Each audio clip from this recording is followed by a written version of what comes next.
episode of Life in the Military Spouses Edition. Today, this is one that Ash is super excited about. I'm like, okay, well, we're gonna let her take the lead a little bit more today because I am a little bit struggling. I won't lie, struggling just a tad on this topic, but we are talking success planning today.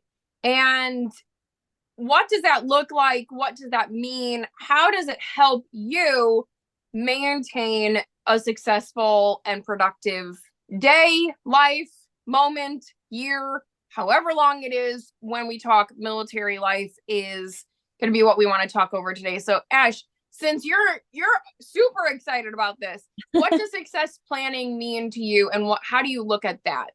Okay, so remember, I don't set goals like some people do. I don't like write things out for my year or anything like that. So when I think of success planning, and I don't know if this is technically military related, it's more lifestyle to me, just because I mean, military is a lifestyle. This is my everyday life. Like, I am a homemaker, I'm a stay-at-home mom, all the things. So how I view this is might be a little differently. And I had come across this kind of idea or ideology, or is that the right word? Gosh, several years ago. And it's more of a daily thing for me Okay. rather than a monthly thing. Because if I am maintaining my daily Mm-hmm. successes, like, or setting myself up daily, then I know my month is going to feel good. And Yeah. it's kind of like keeping it small, keeping it simple, and then that way it's attainable. So I always have this kind of idea, what am I doing for myself today to set me up for success for tomorrow? Mm-hmm. And it can be as simple as like when I'm on it, because let's be real, 5 kids and life happens too. And you get tired and lazy because I'm a mom, and after 6 o'clock, I don't want to do anything. But Mm-hmm. if I am on it, um, an example is I will make sure that my main part of my home is ready for me the next morning so that I don't have to look at any dishes. I don't have to look at any shoes that are on the floor. I don't have to look at any paperwork from kids' school out and about, so that my mental state is not being cluttered with things from yesterday so that I can do things today. Okay. And so for me, that's kind of how I view as success planning. I view it as a daily act to set me up for tomorrow.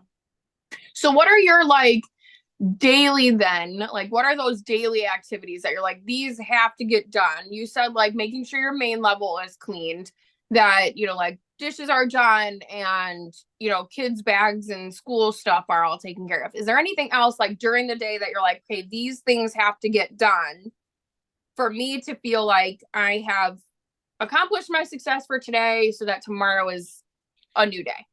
Yeah, I mean, again, I'm a homemaker. So a lot of the things have to do with my house and like house chores. And Right. so it's they're not glamorous, but it's making sure I do a load of laundry every day.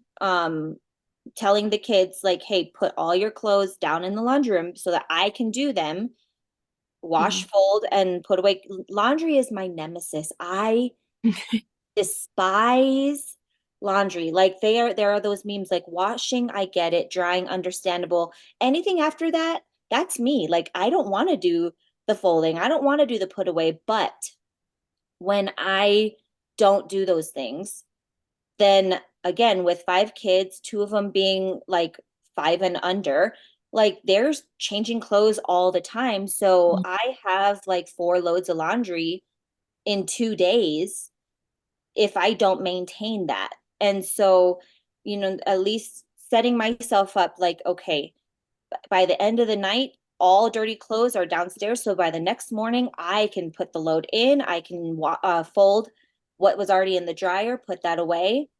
Or at least I don't even put away the kids' clothes. I'll be honest.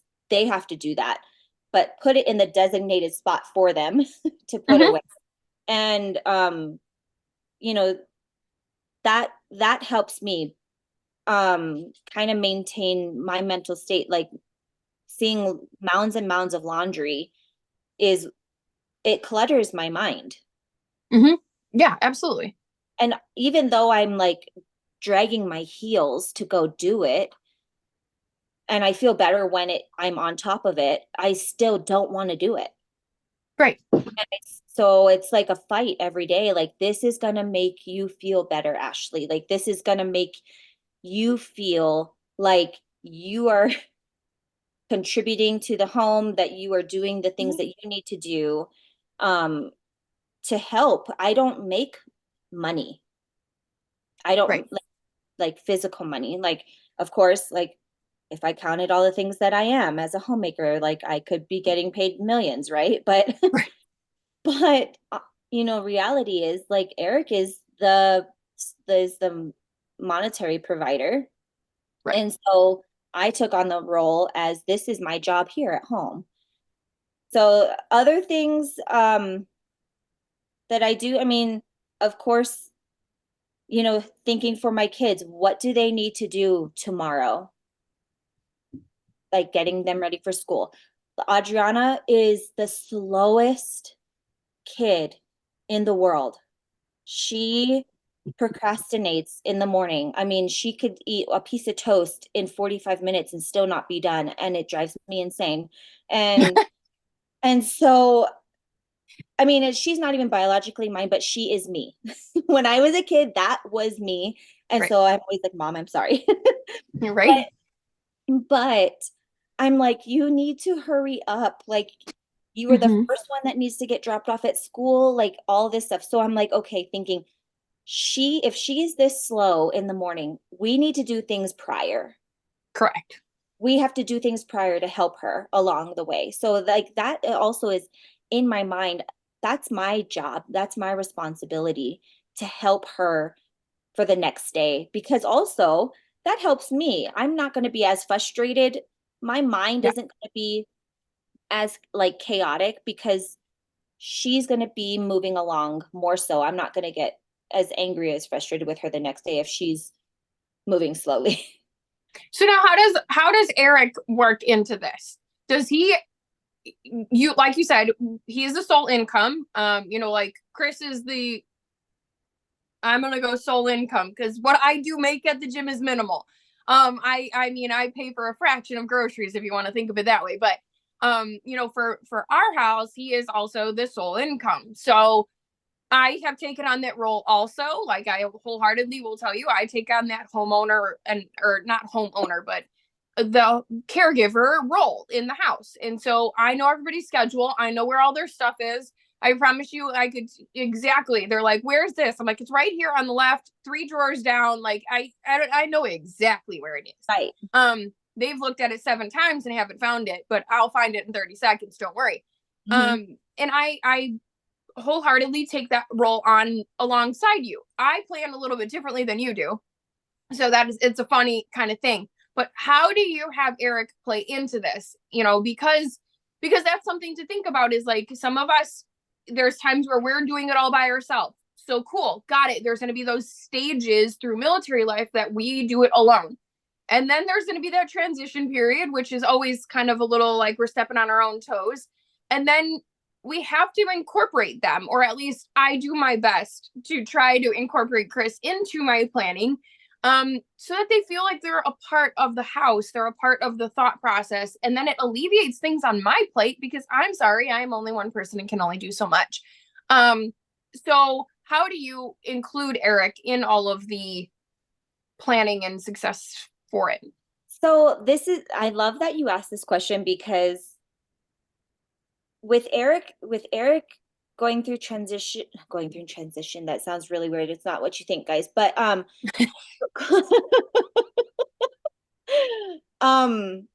going Career transitioning. going through transition to retire out of the military. Um, he acted like, okay, so we we started going, okay, so he sees a counselor for all of the, trauma that he's had during the military. It's been wonderful for him. It has been working for him. And so we have then kind of moved forward into doing like couples counseling with this counselor. So she brought me in and kind of like talking about, so it's still focused on him and his growth, but now I'm coming alongside. And it's been so good. But the last meeting that we had, he had expressed that he doesn't know what to do. He doesn't feel like he belongs at home. He doesn't feel productive. Um, all of these things. And so our task, our little homework was to create lists. And because she was like, I get it. That is her domain. Like this Mm-hmm. house is mine. I've been here this whole time. This is like he's been in and out.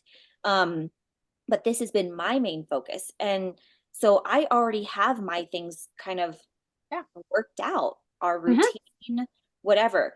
And so he doesn't know how to fit into that. And so our little task was to create lists. Eric is very visual, he's very task oriented. He needs a schedule. And so um, I have like I call it my command station. I have Yep. whiteboards and my calendars and all that kind of stuff. And so I normally have everything set out for the week there. And I was tasked to give him tasks. And then he can kind of prioritize those on what will take the longest or, quick things, daily Yep. things, all that stuff. And then he can plug them in to our day on where he sees that, he has time, I have time, and then we can create still time together at the end of the day or Yeah. whenever that may be. And so we're still, to answer your question, we're still figuring that out, Mm-hmm. but that's kind of the direction that we're going. I'm trying this out from the advice that our counselor has given us Mm-hmm. about schedules and tasks. And I feel bad, honestly. So Eric is scheduled for some knee surgery, and he's going to be down for the count. I don't want to task him with anything right now because he already feels like he's not like doing anything. And then if I task him, he's going to see this list and then he's not going to be able to do it anyway. So I feel like he's going to feel like he's not like still not being productive. So that's my own personal thing that I have to work with. He's like, it's not about me actually doing it. It's about me. It's just giving me something to do, Right. if that makes sense. Mm-hmm. So I don't know. We're still working through it. We're still trying to find, like, because our life is shifting. So we're Mm-hmm. trying to find this new norm, with him being home all the time and him kind of intertwining his schedules with ours and kind of entering the mix of like not homemaker, because I don't know, I always feel like that's like a very feminine role, but just being able to provide at home somehow. So Yeah. Yeah. yeah. What about Chris? I mean, he's already been home. You guys have already Now, transitioned. Like, how does that work for you? so it's funny because you say we've transitioned. We've transitioned to retirement from the military, but he chose a career that has very similar hours to the military. He's the superintendent for construction, so we work construction hours. That means my husband is out the door at 4:30 in the morning, and I see him approximately 5 o'clock at night, if it's a good night. So I work very similar hours to what we were working military wise. The only difference is that we haven't had any time where he's had to go away. Otherwise, yes, we work the same functioning thought process we did military wise as we do now. Like I work the same mentality.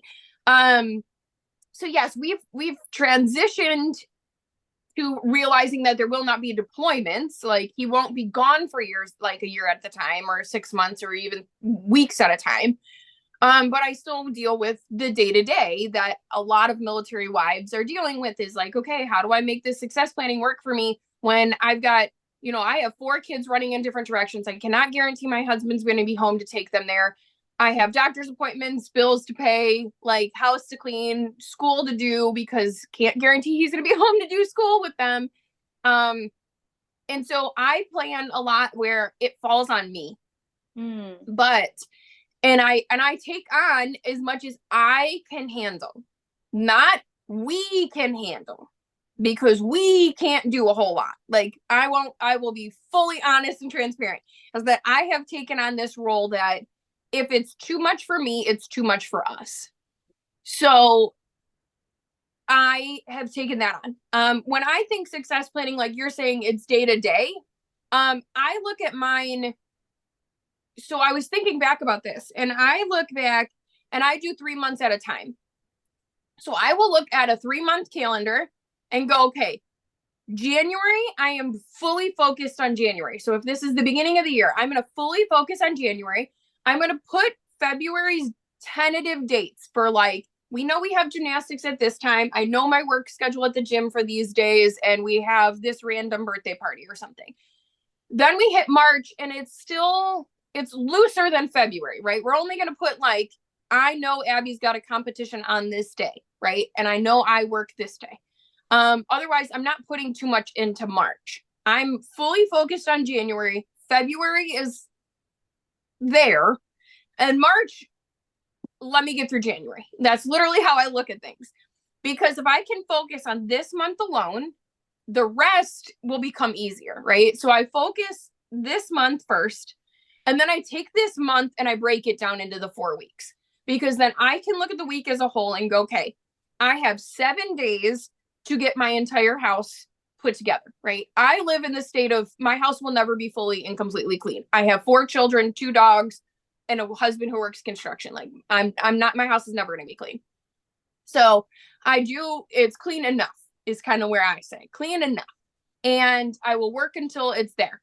And there are certain things that, like, I know won't get done. Are my dishes done every night? No.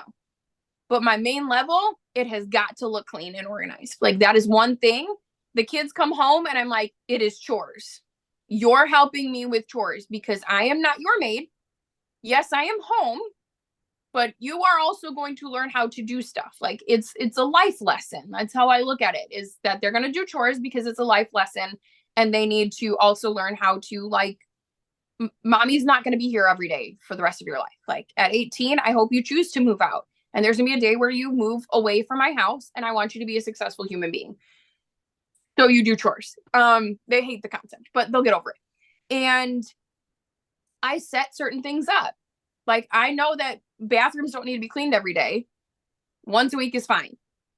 So let's make it happen, right? So I take the chores that I do over the week to make the house successful. So just like you, I could be doing 17 million loads of laundry. And I choose to do, like, I split it over 2 days because I'm like, I cannot be doing laundry every day. I will go bonkers. Like I don't have the patience, time, or want for laundry every day. I hate it that much. I will do dishes every day, every single day. Like that's fine. You want me to do laundry every day? No, false. I'll do it twice a week. I will do where I put everybody's laundry together. I'll do 6 or 7 loads at a time, and then wash, dry, fold, put away. Like that, it's done. I don't have to think about it. It's completed. And I am like a start to finish kind of thing. I'm one of those, like, I try to get as much laundry as I can get done so that I can look at it and be like, there's not a single thing in the laundry baskets. Right. Like that is my goal in 2 days time, to have not a piece of laundry in the laundry. Because I couldn't do the continuous. I'd go mad. So I think when I talk about how do I include Chris, Um, it's letting him know what my calendar looks like. It Mhm. is keeping him aware of, okay, if we're doing a transition, like he's coming home and I'm leaving for the gym, um, is usually so like 3 days a week, I work at our gymnastics gym. I go and teach other kids gymnastics. And so I love this. It's a passion of mine. It gets me out of my house. It gets me to like clear my head and have some fun. I love that. So 3 days a week, I leave the house. There's times where he's not home yet. And so it's letting him know, okay, this is the plan for dinner. This is what needs to get done. Make sure that Eli reads and then tonight is shower night. Okay. Right now he can look at the that evening and go, okay, well, dinner is at this time. I'll get reading done afterwards and then we'll shower and they should be done by the time that I'm home. Or I can be stepping in for showers, but everything else is done. So it's a lot of communication of like, here's what else is not done. Here Mhm. you go. Like it's just me handing off the baton because if we can work together as that cohesive team, then this can work easier. But if it's not, if it comes down to it, I know that I can do it. Like I am capable of still being able to come home from the gym and get showers done and read and all of that. I have enough time, but it gives him something to feel included with. And then Yeah. on the other end of it, it takes something off my plate so that I can come home and I can just like breathe for a second. I can enjoy for a second because I always look at it and go, I want Chris to come home from work and I want him to be able to like let the day go, breathe like easy and just enjoy my kids. Like I'll do the work at home so you can come home and enjoy just as much as he goes to work so that we can enjoy life. Like Right. it's just I don't get paid for mine in the monetary sense. I get the hugs, the love and the joy.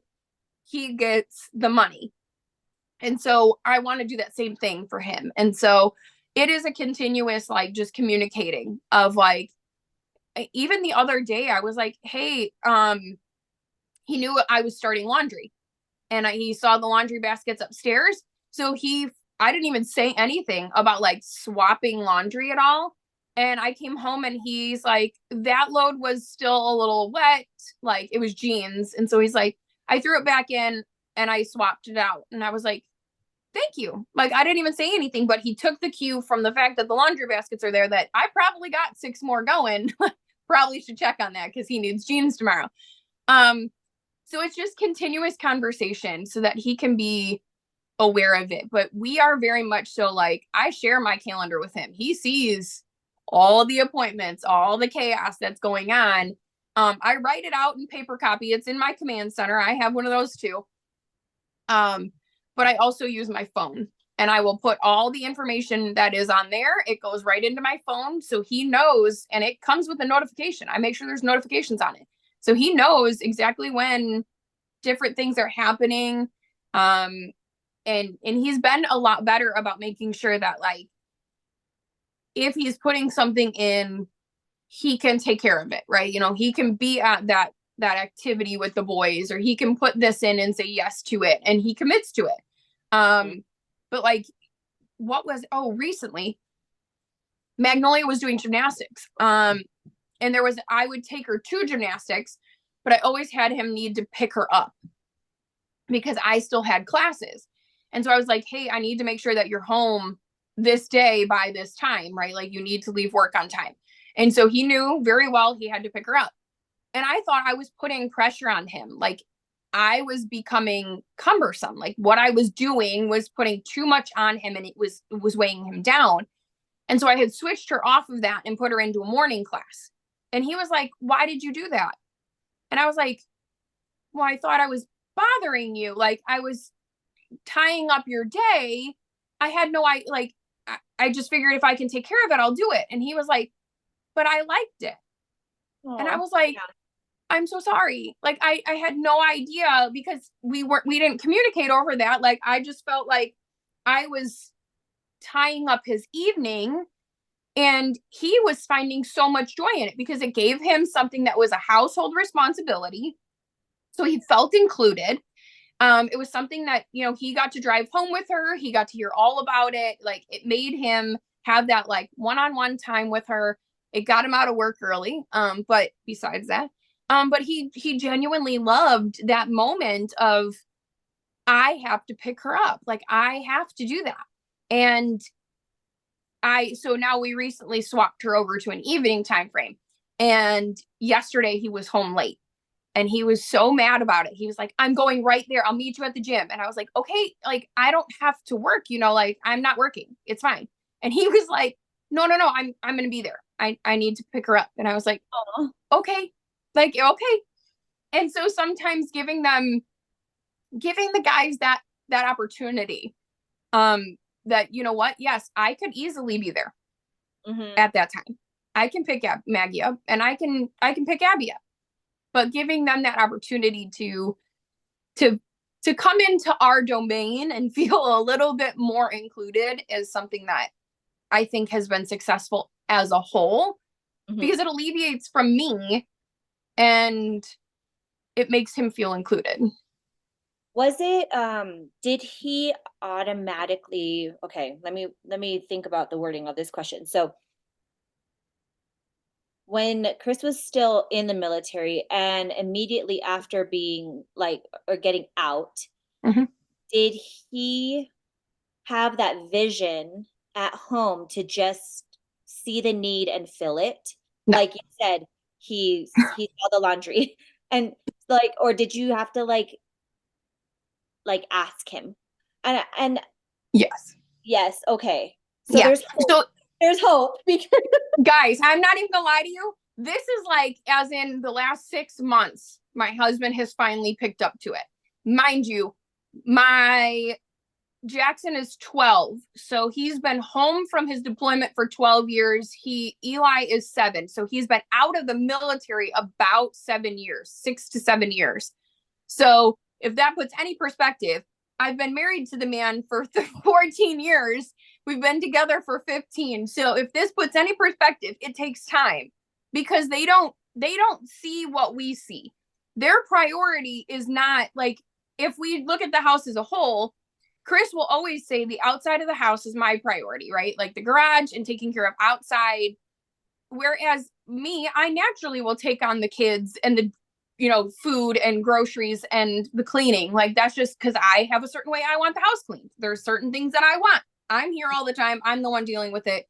He just kind of lets it happen. And so it was not until recently, like literally in the last 3 to 6 months, that my husband has picked up that, like, okay, his priorities are different than mine.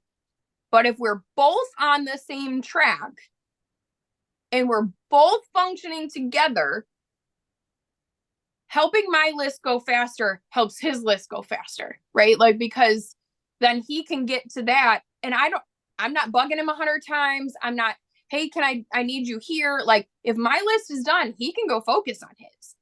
right. And then on top of it, I'm probably going to come help him because I want to be near him because my list is now done. Like, I'm like, oh, what are we doing now? Like, I'm ready to do stuff.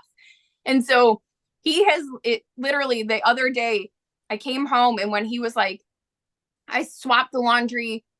We did reading and stuff like that. I was like, I didn't have words other than thank you. And I sat there and I like looked at the clock and I was like, hey, we need to Eli go get in the shower. Like, I was talking to my son and my husband's like, okay. He's like, I got it.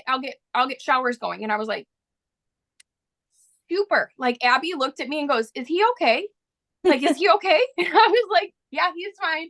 And she's like, what's wrong with him though? Like, why? What is he doing? And I was like, he's helping him. Like, he's helping. It's not that foreign of a concept.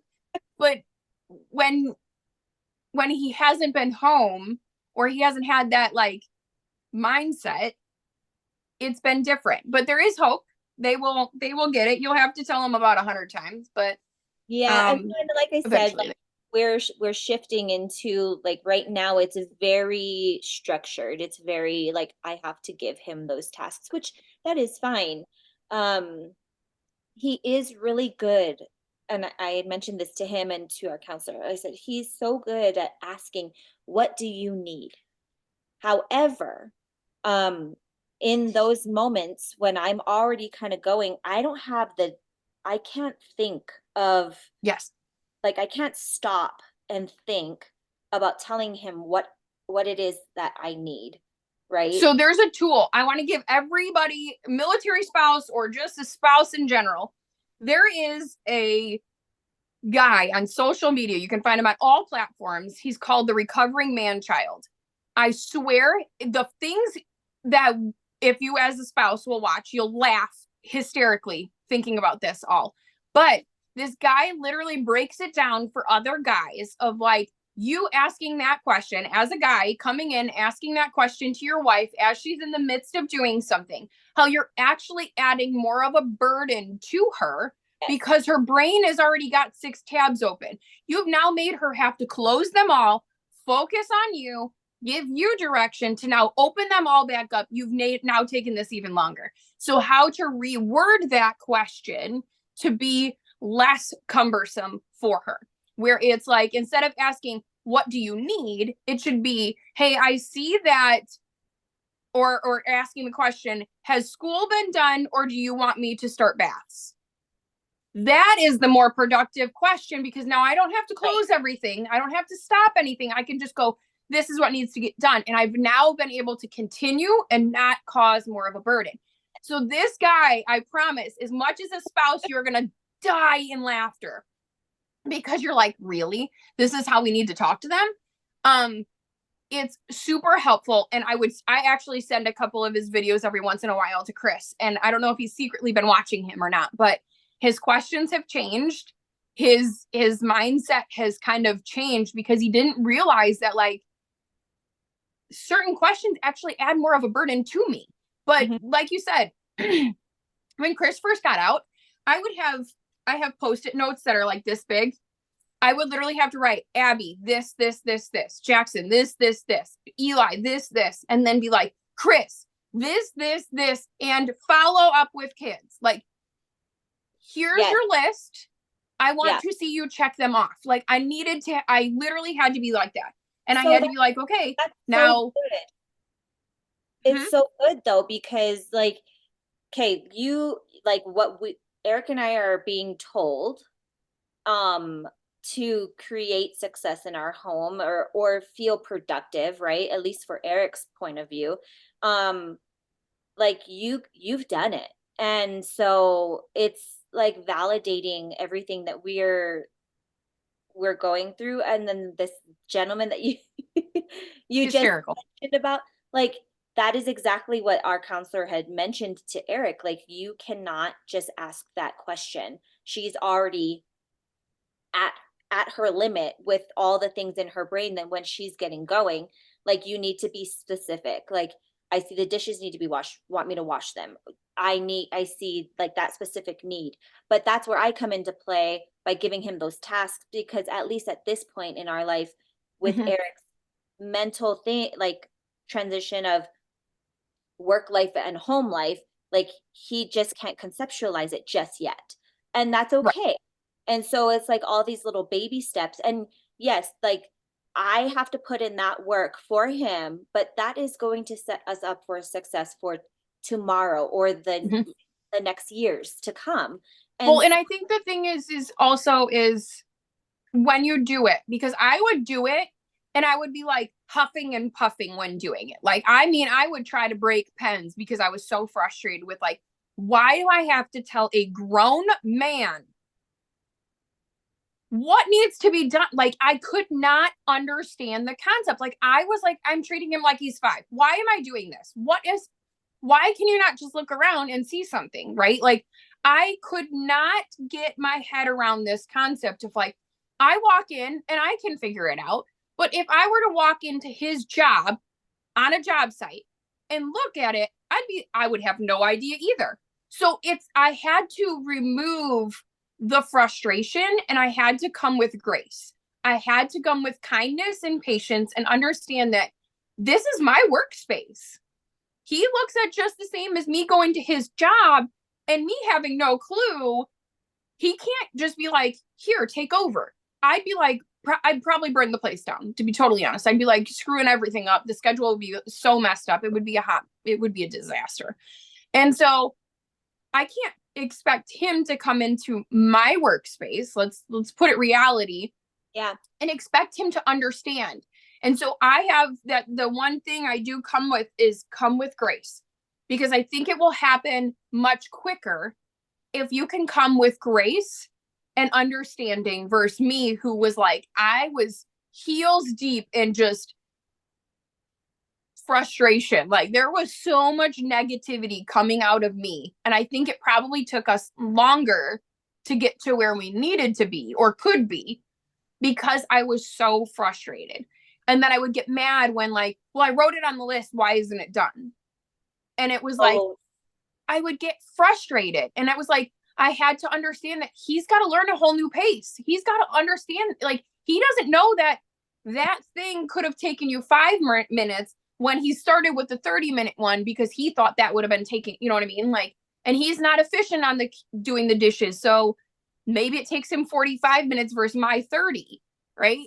It's a whole learning curve.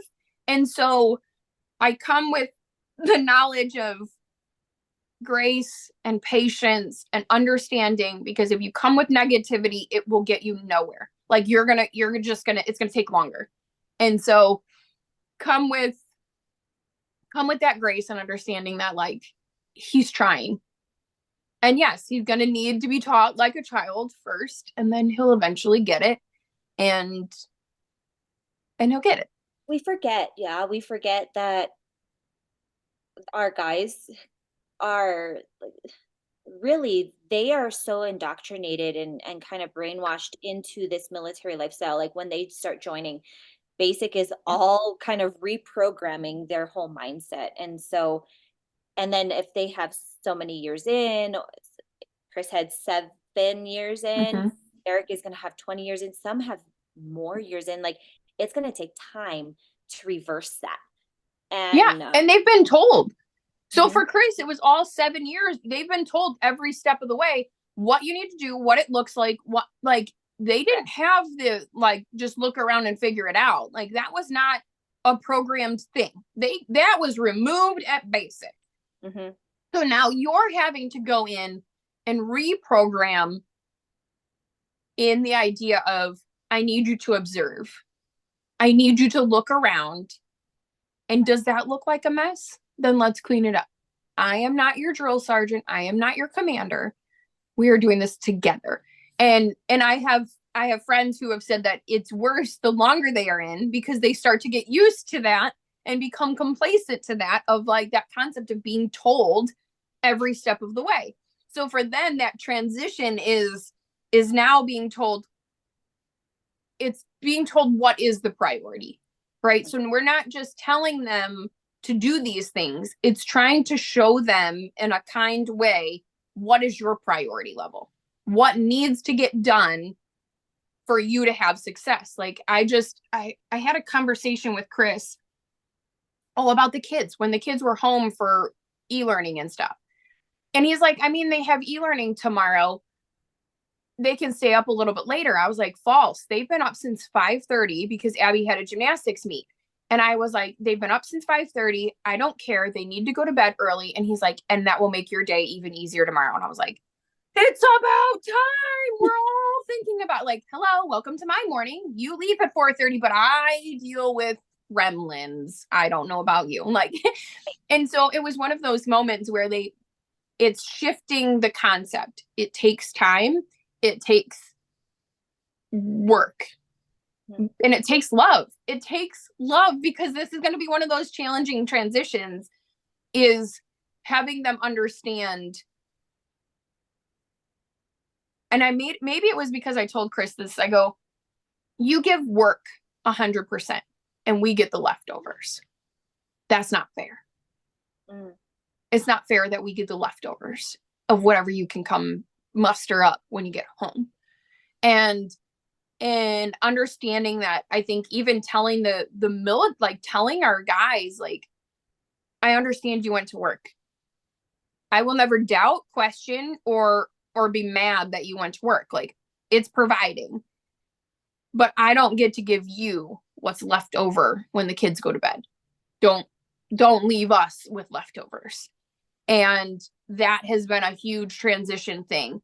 I think he understands that, like, I still got to come home and I got to be dad, not just worker, but I got to be dad, and giving them what we deserve as their spouse and parent, like as their partner, as their children, like their kids deserve a functioning dad like they do. And so if that means going out and going to a counselor, if that means like my husband goes and hits a couple golf balls, like he comes home, cool. If that's what you need to do to decompress and you can walk in the door happier after that, wonderful. Just let me know so that I don't have 17 things going on at that time. Right. So, When it goes like you had mentioned about like Chris like understanding that okay, the kids need to be in bed because tomorrow it's going to be better.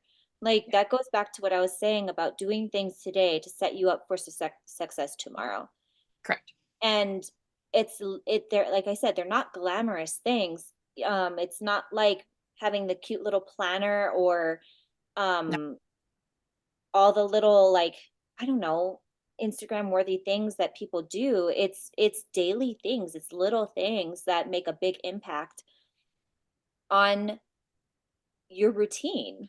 And so it's yeah, I just that's that's what I keep going back to um for that for that. But on I want to shift a little bit Mm-hmm. on mental success. Like, how Mm-hmm. do we set ourselves up for success mentally? How do we keep our mind right? How do we stay focused, but in a healthy way where we are not in a state of frustration or anger or chaos or being a frazzled female, I call them. Mm-hmm. And um, so, what do you do mentally to keep like your mind healthy and to set your mind up for success, to set you up for success tomorrow? Two things. I start my day before my kids get up. So my alarm goes off at 4:30. I can choose to hit snooze. I can sleep in. I can choose to get up. I can do a workout. My scriptures is a non-negotiable. So that happens whether I do that before my kids get up or not is a different situation. And then my alarm goes off to get my kids up at 6 so that I can finish up whatever I'm doing and I can be into bedrooms by 6:30 and have them up and ready for school. So starting my day before their day starts because I deserve time for me. I deserve quiet. I deserve to get woken up on my terms, not on mom, mom, mom. No, false. I am not mom. I am a human being before I am your mother. Um, so I start that way. And like I said, scriptures are non-negotiable. So finding my purpose, finding my strength, finding my foundation is huge. Um, and then never over planning the day. So I will only ask myself to accomplish like 2 or 3 tasks maximum in a day. And then if I can do more that day, wonderful. But if I can't, then I'm done. Like that's fine. I have done the 2 things. So like today, I know Jackson had an orthodontist appointment. I had to get him to before school. We had our recording and I need to go to the post office and the grocery store, right? We need little odds and ends. So those 3 are my tasks that have to get accomplished. I've accomplished 2 of them and it's not even noon. I'm very proud. And so now after the grocery store, we can do what we want, right? And not overbooking myself to a point that is like it's hour by hour, hurry up and go. And if something slips by chance, I'm also remembering I got to work with a toddler. Like my 4-year-old's still home. And so if she melts down or she doesn't want to go or this or that, like I have to accommodate somebody else. And so, yeah, starting my day before the kids, never overbooking myself, and my faith is a non-negotiable. I love that. I agree. I do not start my day before my kids. So that's already a difference. I like my sleep. I will get up maybe 15, 20 minutes before them, I won't get out of bed, but this is the first thing that we grab, right? Mm-hmm. Out of our day. But I make sure I've been getting into the habit. The first thing I read is my Bible. Yes. And I won't go on Facebook. I won't do Instagram. I won't do anything else. I won't respond. If there is something that came through, I will make sure that I open up my Bible and I get into the word at least a little bit and start my day that way. Mm-hmm. Then I'm like, okay, 15 minutes, 20 minutes. I roll out of bed Mm-hmm. and get the kids going. So it's not as early as yours, but I start the day off at least with a little bit of me time, Mm-hmm. that I feel like puts me in the right spot. There's so much there is so much power in setting your boundaries and saying no to things. Mm-hmm. And like how you're saying, like not overbooking yourself, like I absolutely 100% agree with that. And I there was so many times in the past where, like, especially when Eric was gone, where even though I wasn't overbooking myself with like friends, I was overbooking myself with like daily tasks, Mm-hmm. and I wasn't allowing rest. And Correct. rest to me, especially learning in this last year, is so important. Like I need to remove myself. I mean, naturally, I'm an introvert. I need that time by myself to recharge and rest, whatever that may look like. I mean, it could just be me going to Walmart by myself, or just because my mind is able to like not have all of the things in my home of what I need to do, or all of the chatter that's going on in my home, or just like the mommy like Mm-hmm. in my face. Or it's taking a bath. Like I never was a bath taker. I was like, I got to get in, out, got to get done. There's other things I need to do, like the kids need whatever, but I've learned to take that time and just sit and relax. And so like just rest in general for me helps my mind stay clear, Mm-hmm. and I'm able to maintain a little bit more clarity so that I don't have all the things jumbling it, and then I do become that frazzled female. Right. I think if we think about it like, okay, if we're booked all day, right? Please don't touch. If we're booked all day and we're just go, go, go, go, go, eventually, like, you have to stop. There's got to be a stopping point. Like, you can't just keep running. Like, you can't just do that. You're going to wear yourself out to a point that you need to, like, not do anything for a long time. Like, Mhm. marathon runners run 26 or more miles. They need like 3 days of recuperation of not running. That's like their training program. And so, if we think about it that way, eventually you're going to wear yourself out. Whereas if I can do a little bit, I can still, I have enough energy to come back tomorrow and keep coming back and keep coming back and keep coming back. It's not going to wear me to nothing. But if we, like you said, we need that state of rest, but we need to take in the moment. We have to be there. And so if your head is worried about where you need to be in 45 minutes, are you going to be here in the current present moment, or are you going to be worried about where you got to be in 45 minutes? And do you have enough time? And have we packed? And are we like, as a mom, I know that we all do this where we're like, we're backward time crunching everything. Well, I Mhm. need to be here at noon, but it takes us 45 minutes to get there, pack the kids in the car. Like, you're backward thinking and you haven't even left the house and you're 3 hours away from that thing.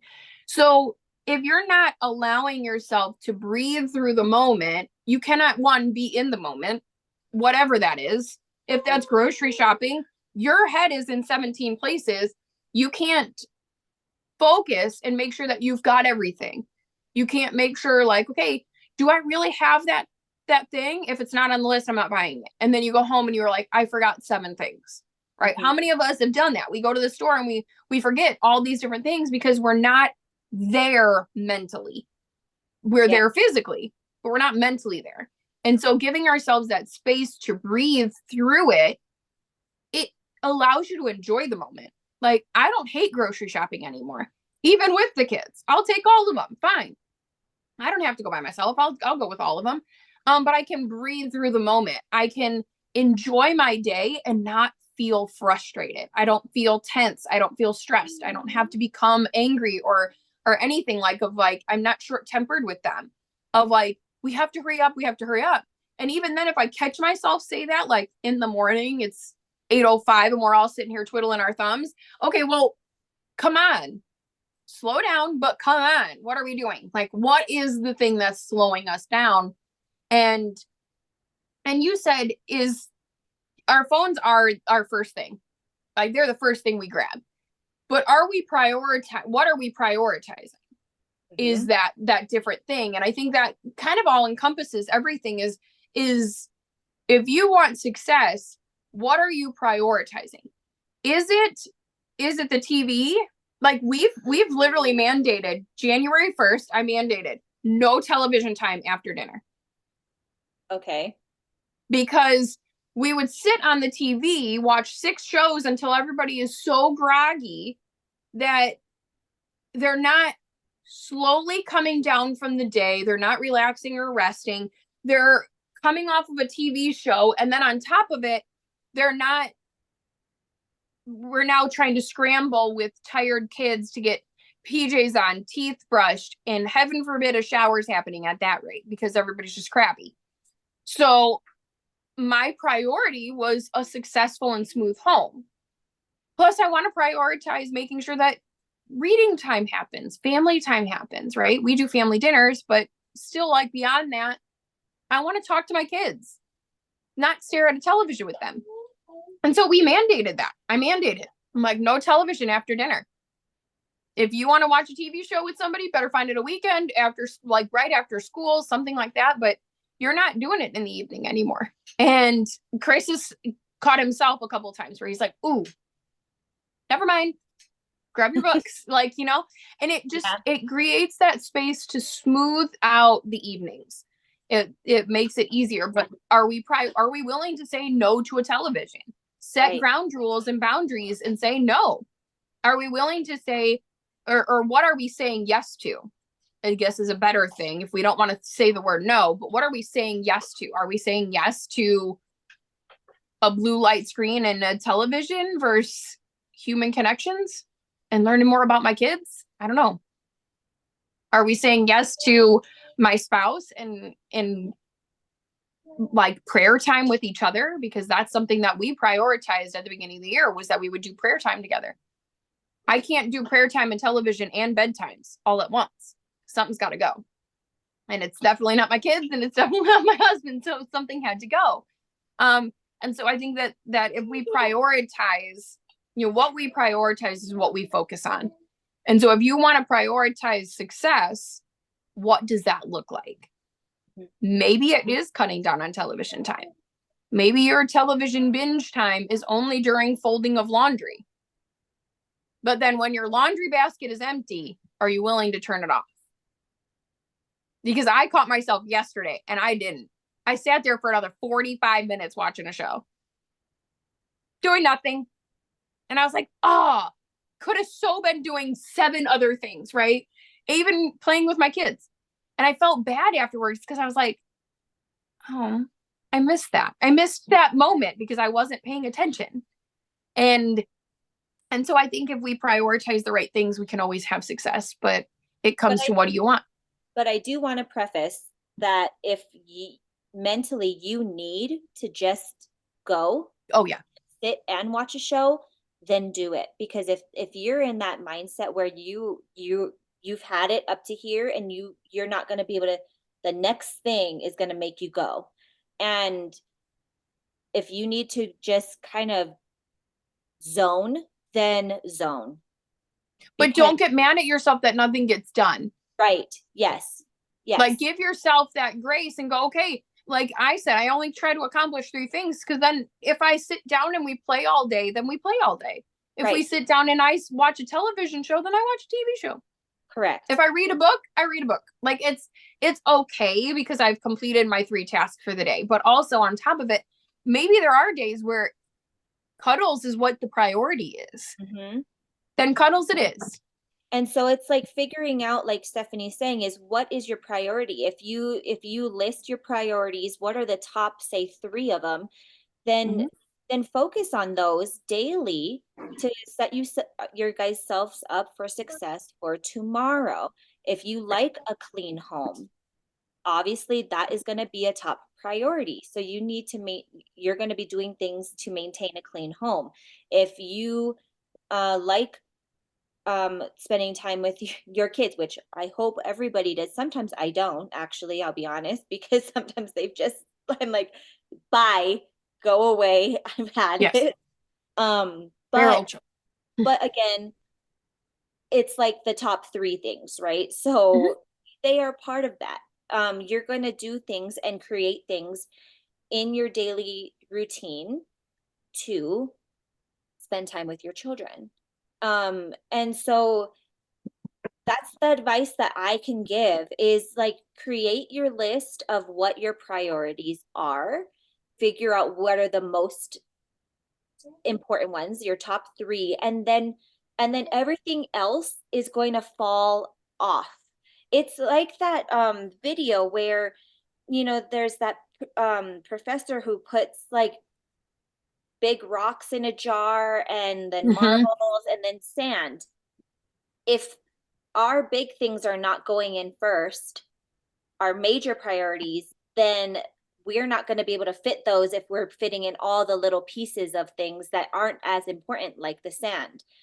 And so we need to make sure we're filling our life, our jar, our daily routine with our big things, our main things first, and then every other little thing comes in after. And Mm-hmm. if they make it in, yay. If they don't, that is okay.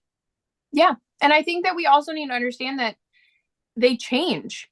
Like success planning when Chris was deployed versus success planning now looks very different. It looks very different. My idea of what a clean home looked like was very different. My sanity level then, as I had 2 under 2. Yes, I had 2 under 2 at one point in time. My house wasn't clean. Like there were toys everywhere. I always had a sink full of dishes because I couldn't keep up.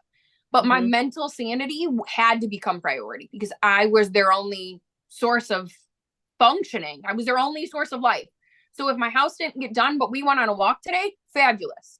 And that's what I had to prioritize at that time.